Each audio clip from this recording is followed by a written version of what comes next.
Hey Joel, how are you? I'm great, thanks. How are you, Aiden? Oh, I am good. I'm super excited about this conversation because you showed up in a class of mine for the Coalition of Youth Ministry Yep. and you talked about this topic and you grabbed my attention. And it was before there was like this documentary on Netflix that everybody watched and everything. So this was like the first time I was really hearing this kind of Mhm. stuff. So I'm super excited to dive into this topic with you. I'm pumped. Awesome. Awesome. Me too. So, for those who don't know who you are, could you just give a little intro to who you are, what you do, what life has been like for you with this COVID craziness going on? Yeah, for sure. Yeah. So again, my name is Joel Houston, and I'm an assistant professor of theology at Briarcrest College and Seminary. We're just in Caronport, Saskatchewan, so about 3 hours south of where you are, Aiden. And yeah, for me, like you mentioned that class with Sid. Sid Coop kind of reached out to me and said, "Hey, would you mind talking a little bit about theology and technology?" Because it was a course that I had written for the seminary, looking at the intersection between technology and theology. Because so pre-COVID, this was a research interest of mine, that had just kind of grown up through my graduate work. And I did that class, and then COVID kind of hit, and then it just became this Mm, really lively issue for everyone, right? Like Christians, non-Christians, people who are kind of trying to rethink work and life and worship and all those things. So yeah, like so for me, I guess like COVID, I don't want to be the guy who is like, I was right, but like I felt like I was right. Like just that, well, and I mean, it's not just me. I mean, the documentary, Netflix who talked about the social dilemma, like a lot yeah. of us, I think, in society have just sensed that this is an issue we have to deal with. And like a lot of us have seen it as this kind of Faustian bargain, like where we've all got Mm, an iPhone and that's sweet, but like it's actually brought a ton of challenges and has changed a lot of things in our lives. And so it's been this ongoing conversation, and I'm super grateful to kind of continue that conversation with you, and to continue to look at it in the context of church and the academy and the like. So, yeah. So right off the gate, I want to ask you like the loaded question, which I yeah. know there's no easy answer to, but is technology good? Right. So the answer is no. No, just kidding. Yeah, you're right. And I mean, like, your comment is a good one where you're like, it's a loaded question and it's a complex one. But it's one that often we start with, and almost as quickly as we'll ask the question, is technology good? People are going to give you this answer. Technology isn't good or bad. It's how you Mm, use it, right? It's the kind of guns don't kill people, people kill people response. yeah. And there's a part of us, I think, like intuitively we're like, yeah, like we get that, right? Like the same phone that can look up pornography or could slander someone on social media can also look up a Bible study, or could be a, Mhm. a podcast like this, right? So obviously, right, it's all about how you use it. But I think that if we jump too quickly to that answer, we're going to miss a ton of really important thinking, that we can do, some really important conversations Mm, that we can have about technology that actually show us that it's a little bit more complicated than that. And I'll kind of explain a little bit of what I mean. Um, to use to look at the gun analogy, right? I don't know if it was Charlton Heston, whoever the NRA guy said that, yeah. people, naturally respond to that. Eddie Izzard is this comedian who is just like, yeah, people kill people. He's like, but I think the gun helps, And his point was, guns are specifically designed to carry out a particular task, and that Mm, task is often inflicting mortal damage upon a living thing, right? And so too, technology is designed with specific ends in mind, specific goals in mind. And some of those goals are things that we don't often think about or look at. And one of the things I think that, the social dilemmas brought up, but even that we notice from our personal experience, is that our phones are designed to increase maximal user engagement, right? They're mm. designed to have us be on them constantly, deeply, frequently. I often think it's funny, I've got my phone here charging it right now. It's funny, if you ever see people looking at their phone, they hold it like a child, it's like tenderly, like, just softly holding their phones, right? Like gazing at them, right? We just sort of, even just like the kind of sleek surfaces, they make us want to hold Mm, them, but then the bright colors they draw in our minds, and the kinds of bells and whistles, the notifications and the pings and things like that, and even all the way down to the way software is engineered, like film recommendations, right? Like at the end of a YouTube video, it's like it'll just autoplay something else. And then even to the point where you notice, what are the things that you have to actively engage in order to change them? So for example, YouTube just starts with autoplay. You actually have to go in there and stop it. Well, Huh. why isn't that a setting that I can choose versus one that I have to choose against? Right. Mm. So, I mean, so like all of these things to say, is technology good? It's like, well, hang on. Like, what kinds of goals is technology geared towards? And then let's evaluate it on that basis. Right. And that's going to help us make a bit of a more informed decision. If I could say one more thing about it, Yeah. this has to do with how we value things in life. So for you and I, Aiden, to look at the world, you and I might see different things as either beneficial or disadvantageous. And the way that we look at the world will say, I think this is a problem, or I think this is a problem. So there's no value-free way of looking at the world, right? So for somebody else, climate change might be a big problem. And for somebody else, it Hmm. might be like, well, great, it's going to be warmer. So what's the big deal, right? And obviously, those are two different systems. For the record, I think climate change is probably real, like, and it's probably bad. Okay, so your listeners are like, "Who's this loser?"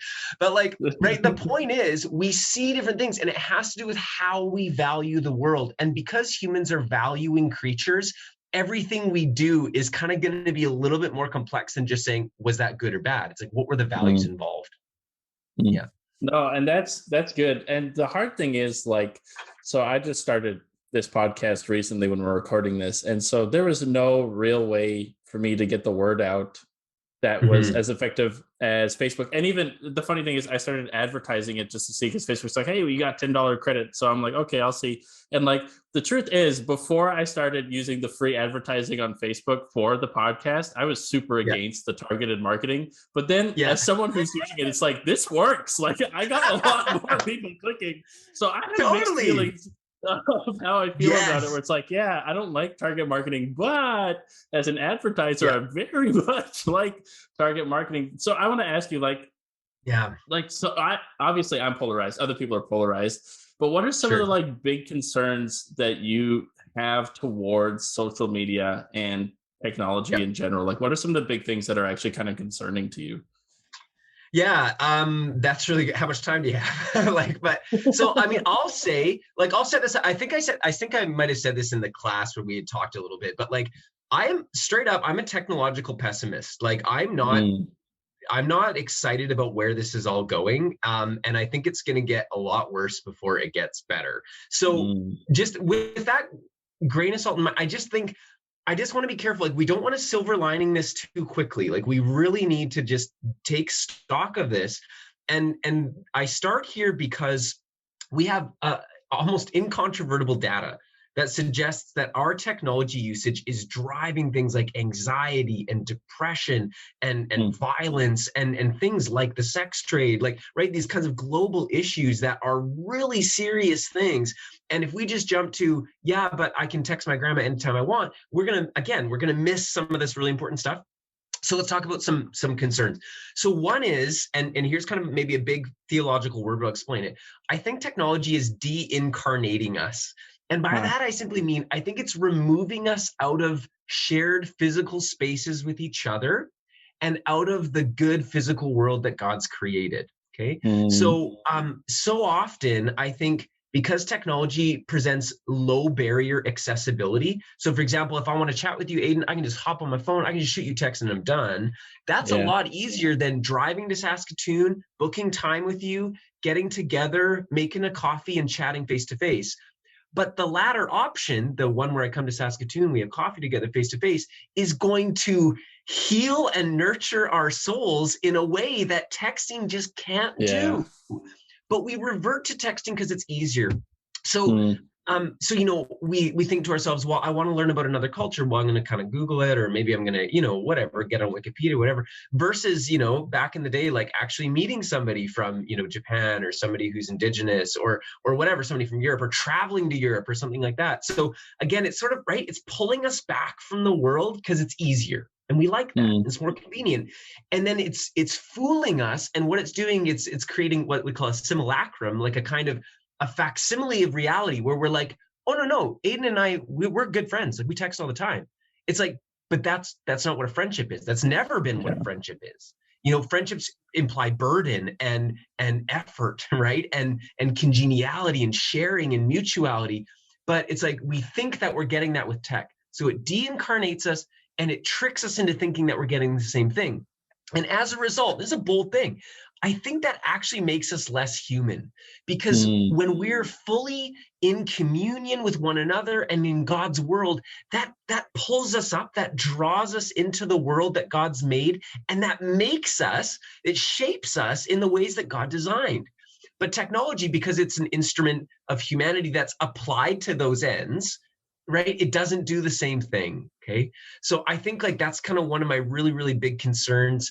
A second big concern is that it's creating a kind of enmity and hostility between us that mm, is counterproductive to actual human flourishing. So social media. There's a great book by Jaron Lanier called 10 Arguments for Deleting Your Social Media Accounts Right Now. So, he kind of tells you this, spoiler alert, right? He's not an optimist either. And if it's helpful for you, Aiden, and your listeners, I can send you the books, anything that we talk yeah, that'd about, be I'll give you great. a list. Yeah. But, he talks about like social media is designed for clicks, just like everything is. You talked about targeted media, and what gets clicks on social media is outrage, right? Nuanced, sensitive, quiet discourse people aren't interested in. It's Mm, boring, right? We want to know what was the inflammatory thing somebody said about this, or like big sensationalist news that isn't big on the details, right? But is kind of, it gets in our face, and we click on that. And then what, again, the trick is that it's like we think that we're having a discourse, but we're not. It's like almost literally like two dudes, it's usually guys arguing, whatever, yelling at the top of their lungs at each other on social media, and people thinking like, oh yeah, that's the way that the world is. But that's mm. not like, I mean, isn't it funny? Like, I don't know if you or your listeners, like, we have these experiences, right? Where if we're heated with somebody, maybe we had a little fight, and in our minds we like play the dialogue in our head, we're like, and they're like this and I was like this, and then we think about how we're going to fight with them, and then we see them, and it's like the face to face draws out this empathy in us, right? We see Yeah. their feelings and we're just like, oh man, like, I'm sorry, I was a jerk. And like, oh, me too, I didn't mean to say it this way. Like, and this, again, this human connection brings the volume of the discourse down and the richness of the discourse up, and suddenly we're able to have that human connection. And social media is just cutting out the middle, and all we get is the extremely high volume, high pressure discourse that's breaking Mm. it down. Those would be two kind of probably some of the biggest. And I mean, I'd love to hear too, Aiden, like in your own thinking, like what do you see as kind of being some of those concerns too? Yeah, well, I kind of agree with you. I know that my fiance would be jumping through the roof over what you said in the first part, because she's always like, "Get off the TV, go outside." And it's true that when you Yeah, do, you're like, "Oh yeah, this is way better." Even yeah, like last night, I went to Lake Louise this summer, and like I went there, was like, "Wow, this is crazy. These mountains and the way they're done and how blue yeah, the lake is, like it's absolutely, like my mind was blown."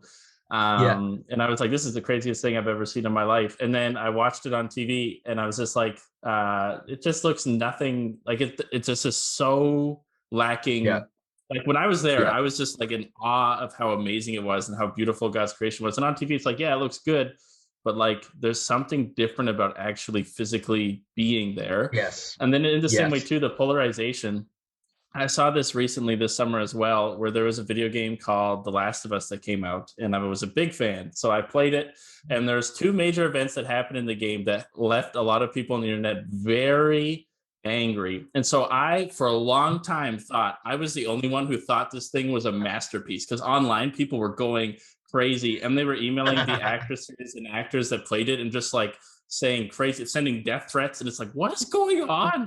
But that was the what? majority of what you saw.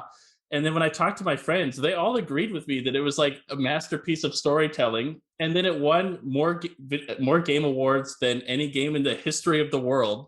And so it's like, so clearly, but if you went online, you would have thought, Right. oh, people hate this thing. I think it Yes. had like, even the reviews, it had like a 2 out of 10, even though it's winning Yes. like over 200 Game of the Year awards. It's like, this is not. Amazing. And so it was such an example to me, not even like Yeah. just to dive into politics of like, yeah, like the stuff Sure. we see online gives you a completely different feeling than what's actually happening. And so Yeah. I want to ask you about that. Like, do you think that these social media platforms and tech has created a more polarized culture, or maybe is culture actually as polarized as we feel it is, or is it like, yeah, so that's two questions. Do you Yeah. think that culture is more polarized than it used to be, like say 10 years ago, because of stuff like Facebook and Instagram and YouTube? And then do you think that culture is actually as polarized as it seems to be, or do you think it just constantly feels that way because the only things that get clicks is either everybody sucks, or here's why the guys who say everything sucks suck? Right. It's like that kind of narrative. Yeah. Yeah. So that's really good. It's interesting. Like, so maybe to kind of take the questions in turn, do I think that culture is a little more polar, or that like people are more polarized? I'm going to say yes. And Mm, the reason here is the kind of tribalism that technology can encourage. So I loved your example about The Last of Us, because so here you've got polarized views, right? This is an amazing game, or this was a total wash, and what happens is, if you want to take a mediating position in the middle and you want to say, yeah. well, it was a great game, but I wasn't quite sure about the ending. I'm not ready to throw it out. What happens is you're alone, because you've got Mm, two really big tribes saying it sucked or it was awesome. And as humans, we don't like to feel alone. We don't like to feel yeah. isolated. And so even if we disagree a little bit, we want to identify with a tribe, because I mean we're tribal people, right? In the sense that like we like to belong. I mean that's a normal thing. And so even when I think some of us like have the nuance and the silence in our minds, we still go with the tribe. And then we do this thing of erasure, where once we go in with the tribe, we begin to kind of conform to the views, because we're like, oh yeah, right, those are the bad guys, right? And often we define ourselves by what we're against, right? Versus like, I mean, how often is it, we've been through this whole season of polarization. Like, how many times when we're talking about COVID, or we're talking about Biden or whatever, where people are like, well, I think there's really great arguments on both sides. We'd be like, you're a liberal, and like Yep. people just Yep. freak out, because like we're like, you're the wrong tribe, or you're in the wrong group. And so I on the one hand, I do want to say, yeah, I think we are more polarized. Excuse me. But on the other, I've got this thread of hope where I'm like, nobody's that sure, like when the Mhm. lights are out and we're alone and it's nighttime, we're lying in our bed, we're kind of like, what if I'm wrong, and it's kind of like that little voice kind of gives me a bit of hope, because it's like, it's okay to not really know, and especially on this COVID stuff, suddenly, like, I haven't passed stats in my life. I can't read a graph to, like, you know what I mean, save my life. And all of a sudden I'm like, epidemiologists are like showing us Yeah. graphs, and we're like, well, I think it, it's like, I have no idea. So, like, it's okay to not know. But again, I think technology is kind of pushing us into those tribes a little bit more, the polarization. So yeah, so I think that's happening. I think that's a result of tech. Um, and sorry, maybe I've kind of lost the plot a little bit, and you can call me back to the second question. But yeah, I think I do see that happening. And then, it kind of carries into the public sphere, especially when there's certain markers that will identify one so quickly, right? So masks have become a thing, right? Almost to the point where many people wear masks simply because they don't want to be hassled. It's not because they actually Mm, believe in the efficacy of masks, but that's not true all the time. Some people genuinely yeah. do, and maybe they are concerned. So you know what I mean? Like, so sometimes we're thinking the social media trains us, or the technology trains us to see the world that way. And then we have difficulty decoding, I think, the way actually things are in reality, right? Where we think, well, someone's wearing a mask, and we'll either be like, well, they're a true believer, right? Or something like that. When it's like, well, okay, well, hang on, like there's a human behind that mask, which like Yeah. presents an interesting thing, how masks like actually cover a lot of our humanity. It's hard to read some of those signs. But anyways, Mhm. I've talked a lot.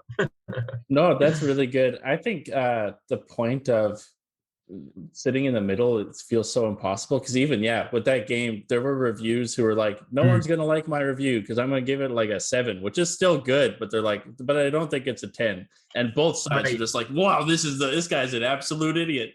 right. And in the same thing too, you see politics is so easy, where it's like either Biden is the Antichrist or Trump is the Yeah, Antichrist, and yep, you need to, yep, and it's like, you can look at both of them and go, you know what? I don't really like Donald Trump and I don't really like Biden, but there's good things in both that I can yeah, find. And for some people, it might be harder than others, but it's like, to say that there was nothing that they said that was yeah, ever good, right. like, that's silly. And then with like COVID stuff too, to be like, oh, you either are fully on board with everything the government does, or you need to be Right. anti-establishment and we need to Yeah. separate from the government. It's like, what? Like, Yeah. Yeah. it's Yeah. so And in time, it's yeah, sorry, I was just going to jump in and just quickly say, and because we're losing the physicality, and I think rightly so, like, so I mean, yeah, social distancing, hey, if it helps cut down on the virus, like, great, like, no worries. But it is like, it pushes us more online, and then because we become extremely online people, it's hard for us to navigate those physical spaces, which again, to cycle it back, is actually what we were created for. So the more we pull mm, ourselves out of that, the more we have to pull ourselves out of that, the more we need to have the concerted effort to get back in.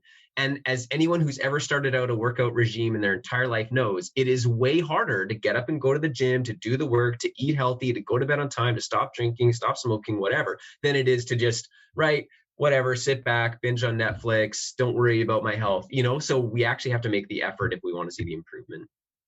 yeah. So I want to touch on something that you were leading into, and that's the whole idea of like cancel culture. Where now you see Yeah. it everywhere, where the most, and I think in some ways, companies and people are getting better at recognizing it. Like, for Mhm. example, James Gunn was working with Marvel and the Avengers. Right. He had tweets that were found from 10 years ago that he already apologized for 7 years ago. But they came out, there was a big storm on social media saying fire James Gunn, and like instantly, without a conversation, they fired him. Disney fired him. They later on Yeah. rehired him because they felt like that was a mistake and they shouldn't have done that.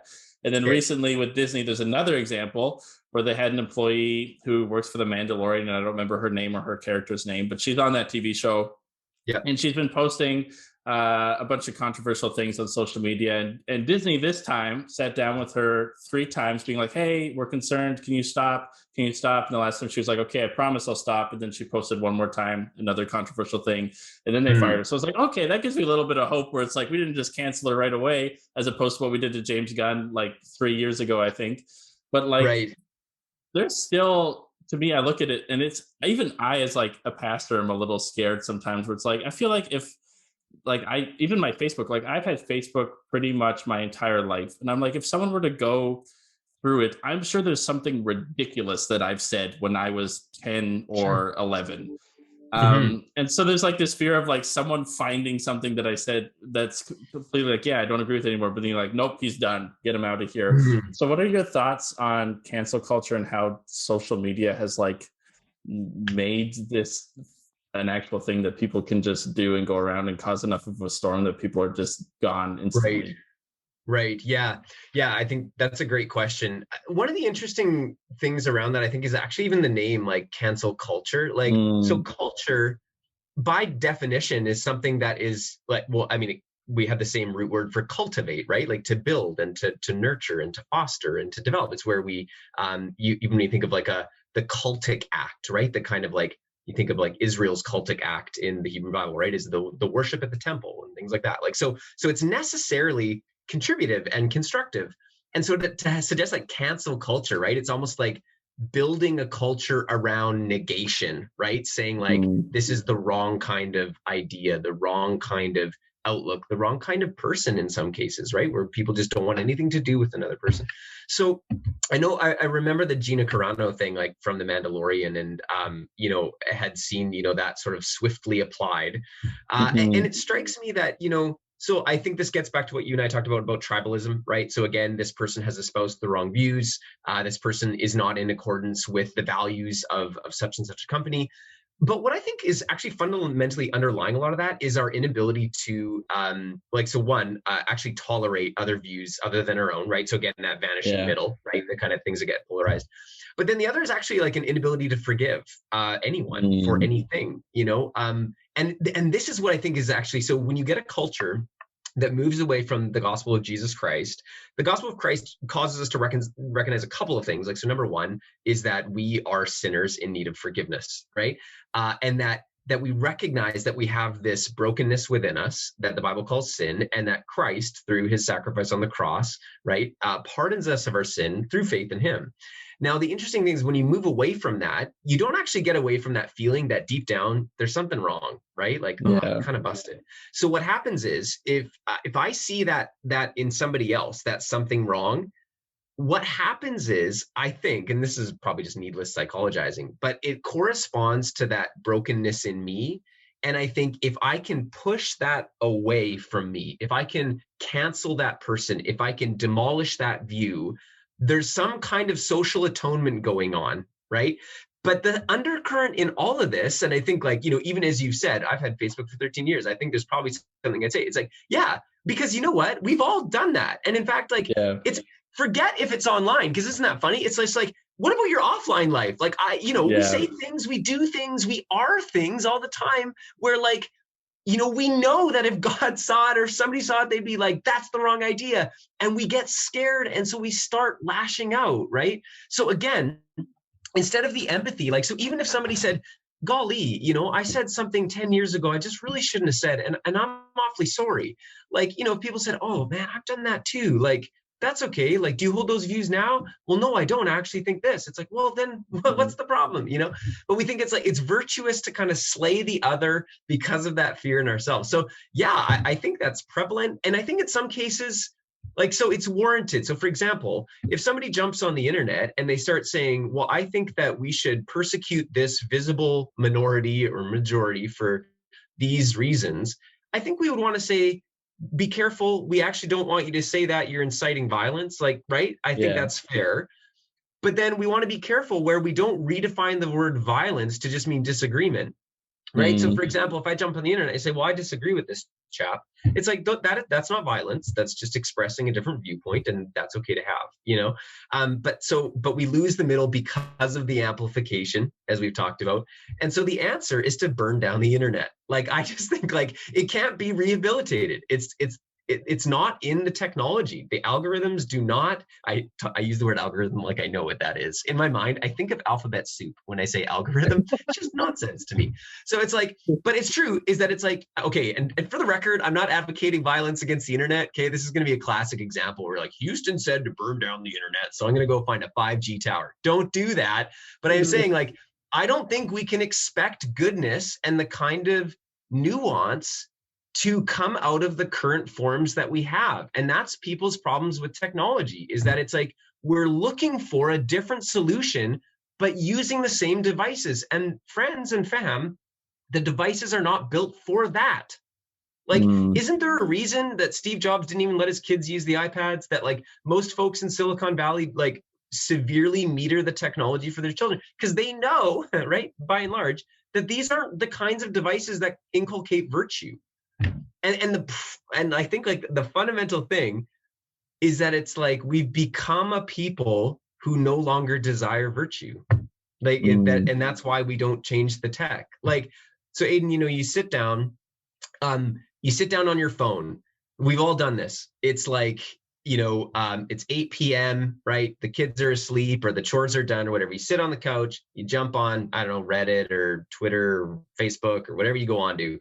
And you just binge like 2 hours of, like, looking at memes and reading these inflammatory tweets. And, you look up and it's 10 p.m. How do you feel? Well, you feel anxious. You feel maybe depressed if you've been reading a lot of sad news. You feel bored, right? You're like, you haven't done anything. You feel lethargic. Like, your body's just been sitting there. You feel empty, right? All those things. Now, compare 8 p.m. I knock on your door. Aiden, let's go get a grape juice at our local grape juice house, right? Because we don't drink wine. We're Christians. So we go, we have some grape juice. We're talking.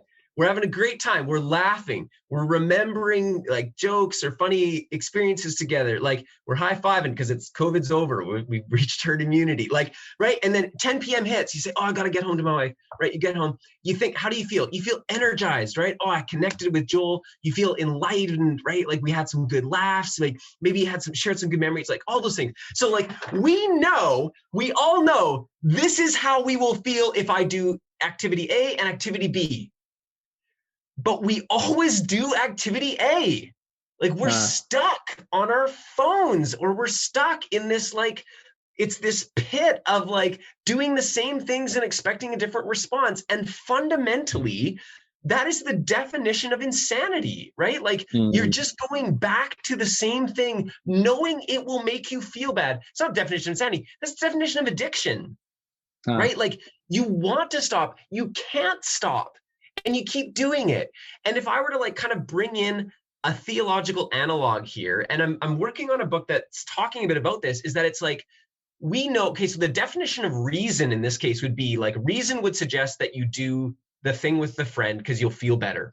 And we would say that it is against reason because you know that this is not what you desire, but you do it anyways. And if Christ is the logos, right, the principle, the reason, right, in the beginning was the Mhm. word, the logos, then to do the thing that is against reason, against the logos, is anti-Christos. Mm. It's an anti-Christian thing to do, right? Like it's breaking that principle, that drive, that desire within us to seek wholeness and communion and fellowship. And so that's where, like, I think it's sinful to do those kinds of things, to give yourself Wow. over to these dehumanizing things. And the problem is, in the church, we don't like using that language. Why? We want nobody to feel bad about their phone usage. Or worse, we don't want the pastor to have to say, this is how long I was on my phone today, right? Uh, Because we're stuck in this. But unless we drag it out to the light and say, I need help and I need to change, then nothing will change. no, and that's very true because I know, especially this past year, the amount of times that I've stayed up till 3 a.m. doing I don't know what. And even like I sit there and go, it's 3 a.m. What have I done? Like I've done nothing. Like it just Yeah. keeps going. Yeah. And it's like it's crazy. And you said this, and I read this in a book, and I don't remember who said it, don't remember what book, something about Yeah. technology. But they use that Steve Jobs example and a bunch of other things where it's like Steve Jobs didn't let his kids have iPads Yeah. and stuff like that. And it's like you never, as a drug dealer, you are never like taken from your own supply. Like that's not what you Yeah. do. So you intentionally are selling it, but you're not the one using it. And then you look at these tech guys and you're like, they're doing the same thing.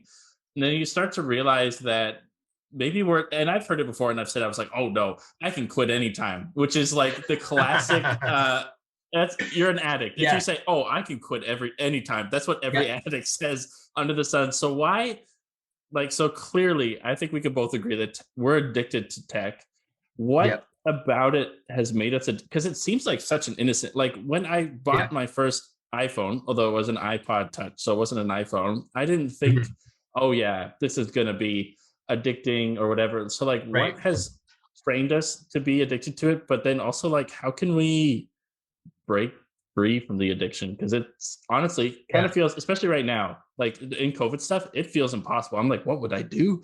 Would I have to go Yeah. outside? Would I have to read Yeah. a book? Would I have to talk to Yeah. people? What would I do? So like those two Totally. questions: why are we addicted? And then what can we do? Yeah. Yeah. Yeah. Really good. So, why are we addicted? I think there's a couple of things. So one is the pushers, as you've rightly identified in Silicon Valley. I hope nobody in Silicon Valley listens, because I bet you guys are great in Silicon Valley. Okay, like here, we're polarizing it, but I do think so. But and they're doing their job. Like, so I don't think anyone is like, how do I hook Aiden and Joel on tech? But they are like, how do I make my device as desirable as possible for the consumer, right? Which is Mhm. fair. I mean, capitalism, we can have its own critique, but there are maybe thousands, if not more, engineers on the other side of your phone designing this product to be as engaging as possible. So it's the idea that we're addicted is because I think people are trying to get us that way, right? They're marketing Yeah, products to us that are specifically designed to encourage that kind of interaction.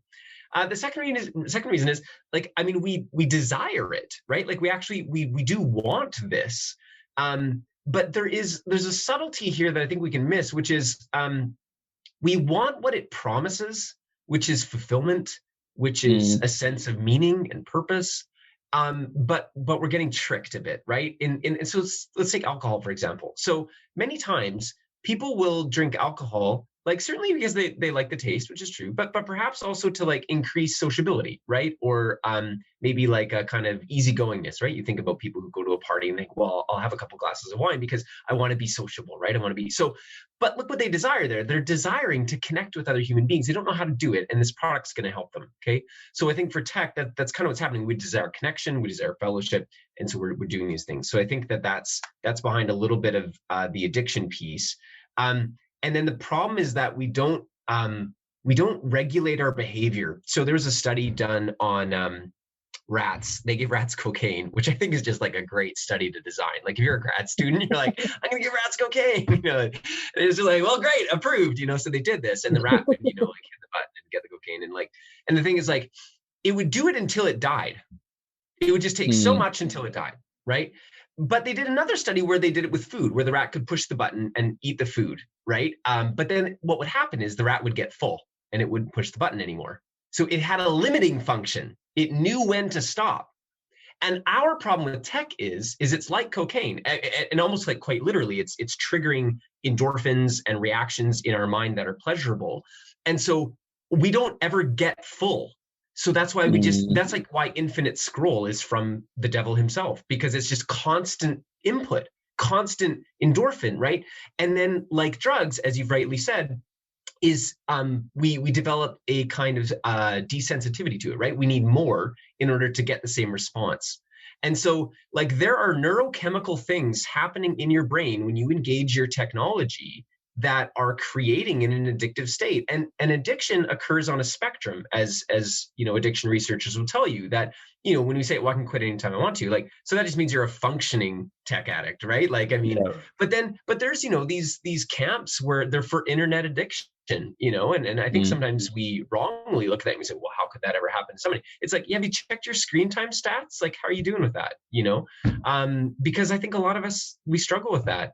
So anyways, I thought you had a second question, but that was the kind of like, why are we addicted one? Did you have a follow-up to that? Sorry. Yeah. So what can we do? Like, so yeah. And I've said it where it's like, oh, I quit anytime I want. And there's also this thing of like, I do want to not use my phone as much, but I also don't want to lose some of because there are benefits. Like for example, on Instagram, the way that I find out that a lot of artists are coming out with a new song is I see it on Instagram. And it's like, it would be hard for me to figure out. And then even with this podcast where it's like, I want to post stuff to help people be engaged and to keep spreading it. Yeah. So how do I stop being addicted to it? But then is there also a way that I can still use this as a tool instead of it using me? Yeah, really good. So two, I think, responses. So like one is, the scriptures call us to mortify the flesh, to put to death the deeds of the body. So there are some things that we desire on and through technology that are not virtuous. So this is just going to sound like super moralizing. So just, skip this part of the podcast if you're getting hives. But like, you don't need like 95% of what you think you need from technology. Like, right? Do you know what I mean? Like, some things are fun, like no question. But like, if we just pared it down to the essentials, there would actually be very little.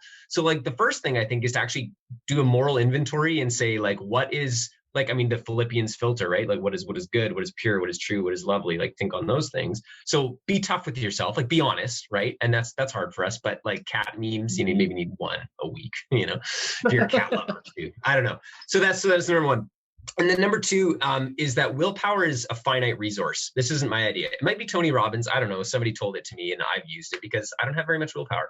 So a lot of us think in our lives that the remedy to our solutions is pick yourself up by your bootstraps, right? Hey, you want to quit drinking? Just stop drinking, right? Hey, if you want to get a six pack, like stop eating unhealthily. Just do 100 sit-ups a day. I don't know how many you need to do. I don't have a six pack. So we think to ourselves that all I need to do is just try harder. And then we tell ourselves that it's like, well, this isn't that bad. And so we just get stuck in this infinite loop, right? We'll try harder. Well, I don't really don't have to try that hard. Oh, I don't, right? Away we go. So you need to outsource your willpower. So for some of us, that involves getting apps on your phone, like that will limit certain maybe harmful effects. So for example, if you are stuck on Reddit and you need to be on Reddit, maybe you institute a block on your phone so that you cannot access Reddit. And you give the password to somebody that you love and trust, and that somebody who, is not going to abuse the idea, but like they take your password. And then that way you couldn't access Reddit if you want to. The idea here is that it's like because if you could, you would. I remember, those shows, they're like, oh, it was like MTV's Cribs where they would like go to people's houses and they'd like walk through the house. Do you know what I mean? Am I that old? Yeah. No, I know what you mean. All right. Yeah. So you should do that for one of your podcasts. It's like, this is my crib, But anyway, my crib. So yeah, totally. So they went, it wasn't Cribs, it was something like that. And they went to like Conor McGregor's house, who I understand is he's a pugilist. He's a fighter. So they go to Conor McGregor. I've never seen a UFC fight in my life, but I understand he's something to do. So they went to his house and they're like walking through his house. And like I gather this guy is like pretty accomplished. Like he, is a successful fighter. He's somebody who's trained for a long time and has kind of reached a lot of his goals in fighting. And they go downstairs, and he has on his table, there's this sheet, and on the sheet it's like the house rules, because he lives with a bunch of guys. And the guy says, well, what are the rules? And Conor McGregor identifies one of the rules. I don't know, it's number one or whatever, but it's like no sugar or something. And the guy says, well, what do you mean no sugar? And Conor McGregor says, because he's like, if I come down in the morning, he's got this great Irish accent, I won't try it. He says, and I see a cake on the table, he says, I'll eat the whole thing, And so I have to have this rule that says there's no sugar in the house. And I just thought, here you've got this guy who is at the top of his discipline. Like, he's shredded, he beats up other men for a living, and, has a Rolex watch. He's got everything he wants. Yeah. And he says, I can't have cake in the house. Nobody is going to go to Conor McGregor and say, you're undisciplined. Because this man knows exactly what his boundaries are, and has to engineer, right? Has to kind of like be ahead of himself to say, I don't have the willpower to say no to this. So I have to make it so that I don't even have the choice, right? So I think for us, for tech, it has to be that we have to get ahead of ourselves to say, I know if I have 2 hours free, I will binge on Twitter. So I need to block Twitter. And then in a moment of willpower, you make the choice, whatever you have to do to block it, so that when you are low on willpower, because it's a limited resource, you don't even have the option. So you have to read a book, or you have to go outside. The problem is that it's like, it's just going to push you to some dark corner of the internet, or some boredom piece on your phone where, I don't know, you're like rearranging app icons because you have nothing else to do. So that's what I think for some of us is that it's like, nah, it's got to be pretty drastic. And this is, I think I said this in the class, and go ahead, quote me, but that it's like, I think for some people to enter the kingdom of God, they have to throw away their phone. Like some people, you can't have a phone. You're not ready. Okay. So if the Spirit's prompting you, listen to that, because it's like, honestly, some people are destroying marriages and families and careers, because they cannot stop. And it's like, so you have to get rid of it. So some people do get rid of it. I don't care. If people need to get a hold of you, they will. People are just like, what would happen if? Those things never happen. When my car broke down on the side of the road, literally everyone who drives by has a cell phone. So like, relax. Anyways, you cut that part of the interview if you want. I'm trying to make this. No, that's gold. This has been amazing. I wish we could just keep talking forever. I think there's going to be a lot of people who want to learn more, because obviously there's only so much we can do in this format. If you were to recommend something, if someone wants to learn more about this or about what they should do, what are some resources you'd recommend for them? Yeah, that's fantastic. So there's a couple of different things here. So one is the book that for me was the penny drop was a guy named Nicholas Carr, who wrote a book called The Shallows, What the Internet is Doing to Our Brains. And that's a really deep dive. Well, it's an accessible deep dive. I mean, I think he was a journalist or wrote for the New York Times, very accessible, but he synthesizes a lot of the research around how our brains are changing in response to internet-based technologies. So I think if you just want to know, like, okay, well, Joel, you've said some strident things. Where's the actual data? Nick Carr is great for that. But I think if you said, Joel, just give me one book, I would say I really liked it. I think Catherine Smith is her name. I'll make sure that I get the title, but it's called How to Break Up with Your Phone.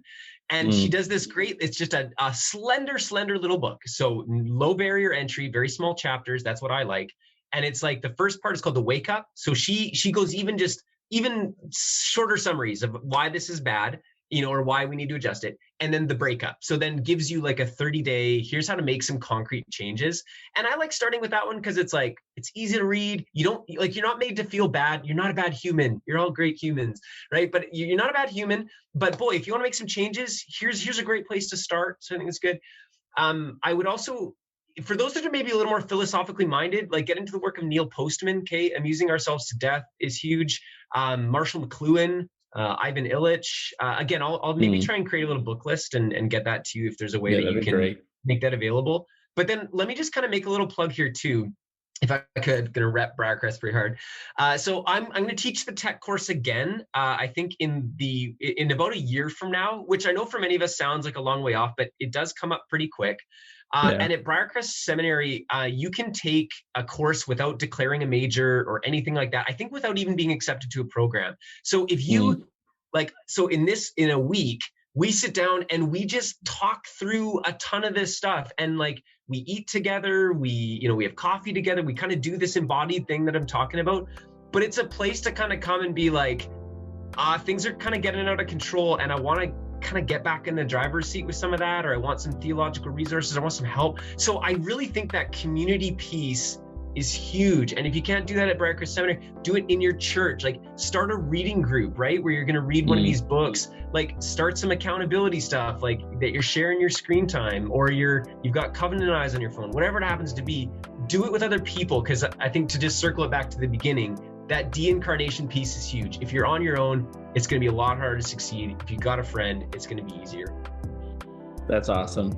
Joel, thank you so much for doing this, for being here. This conversation's been amazing. I am so pumped for other people to hear this. Thank you so much. Oh man, my pleasure. And make sure, hey, if anyone's interested, make my email address available. This is something I'm super passionate about talking about, so happy to kind of keep it going with whoever else is interested. So thanks for having me on.